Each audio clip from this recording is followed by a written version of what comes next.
NSA Ajit Doval की तरफ से चेतावनी दी गई है। अजीत डोभाल की तरफ से ये चेतावनी कि भारत का इरादा आगे बढ़ने का नहीं है। अजीत डोभाल ने ये साफ कर दिया है कि हम इरादा साफ कर चुके हैं, अगर पाक ने किसी तरह की कार्रवाई की तो हम मुंहतोड़ जवाब देंगे। एनएसए अजीत डोभाल ने कहा है कि कई देशों के एनएसए से बातचीत हुई है और यूएस, यूके, रूस, सऊदी अरब के एनएसए से बातचीत की गई है। अगर पाकिस्तान की तरफ से कोई भी एक्शन लिया जाता है तो उसके बाद मुंहतोड़ जवाब भारत भी देने को तैयार है। इस वक्त बातचीत जो है वो कई स्तरों पर एनएसए अजीत डोभाल की तरफ से की गई है, जिसमें कई देशों के एनएसए से ये बातचीत हुई है, चाहे वो यूएस हो, यूके हो, रूस, सऊदी अरब, इन तमाम देशों के एनएसए से बातचीत की गई है। भारत का इरादा आगे बढ़ने का नहीं है। जो एक्शन लेना था, जिन आतंकी ठिकानों को टारगेट किया जाना था, सिर्फ उन्हें ही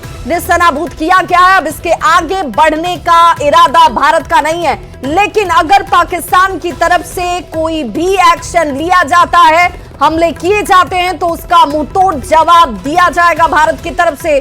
पाकिस्तान को एनएसए अजीत डोभाल की तरफ से ये बड़ी चेतावनी और साफ चेतावनी जो है वो दे दी गई है। एनएसए अजीत डोभाल ने कई देशों के एनएसए से भी बातचीत की है, जिसमें तमाम राष्ट्रों में यूएस, यूके, रूस, सऊदी अरब के एनएसए से बातचीत हुई है। और एक साफ मैसेज, क्योंकि भारत ये बार बार कह चुका है, अपने इस एक्शन के बाद भी भारत ने ये साफ कर दिया कि किसी नागरिक को नुकसान पहुंचाने की नीयत भारत की कभी नहीं रही है। और इस एक्शन में भी ये दिख चुका है, इससे आगे बढ़ने का इरादा भारत का नहीं है। लेकिन अगर पाकिस्तान, जो हमेशा से पीठ पीछे वार करता है, हमेशा जो छुपकर अपने नापाक इरादों को अंजाम देने की कोशिश करता है, अगर उसकी तरफ से कोई भी एक्शन लिया जाता है तो मुंहतोड़ जवाब देने की तैयारी भारत की है। और भारत इससे जरा भी हिचकेगा नहीं करने में, भारत का इरादा लेकिन इस वक्त साफ है, अगर पाक ने कार्रवाई की तो एक्शन लिया जाएगा।